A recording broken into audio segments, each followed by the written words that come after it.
Aujourd'hui, nous allons voir une tradition qui nous indique un jour sans travail, et c'est le 1er mai.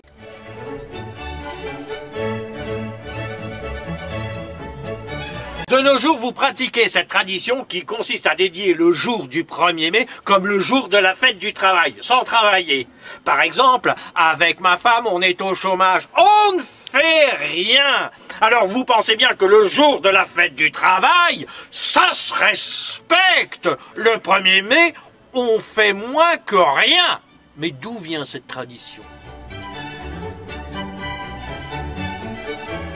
Cette tradition nous vient du 19e siècle. Le 1er mai 1884, les syndicats ouvriers américains se mobilisent pour revendiquer la journée des 8 heures. 2 ans plus tard, le 1er mai 1886, alors que les revendications salariales n'ont toujours pas été entendues, de grandes manifestations sont organisées. Plus de 300 000 travailleurs manifestent pacifiquement à travers tout le pays. En France, en 1889, le congrès de la Deuxième Internationale socialiste décide de faire de la journée du 1er mai une journée de manifestation. La première est célébrée le 1er mai 1890. Les revendications sont les mêmes qu'aux États-Unis. Mais la situation vire au drame. Le 1er mai 1891, 9 morts et une trentaine de blessés sont à déplorer dans la commune de Fourmies, dans le Nord. La portée du 1er mai devient alors en France encore plus importante. En avril 1919, le Parlement vote la journée des 8 heures et le 1er mai devient officiellement une journée chômée.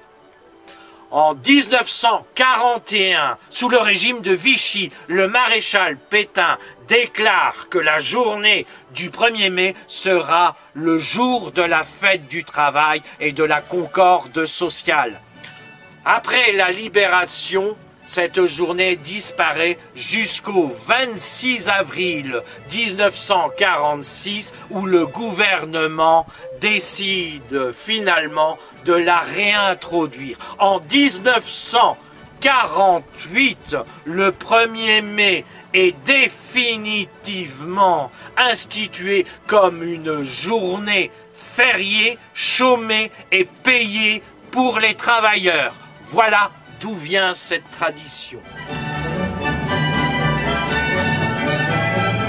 Donc, le 1er mai, c'est le jour de la fête du travail, et on le célèbre par un jour de repos. Mais alors, si on veut fêter un jour de repos, on le célèbre par un jour de travail, et là, c'est pas de tout repos.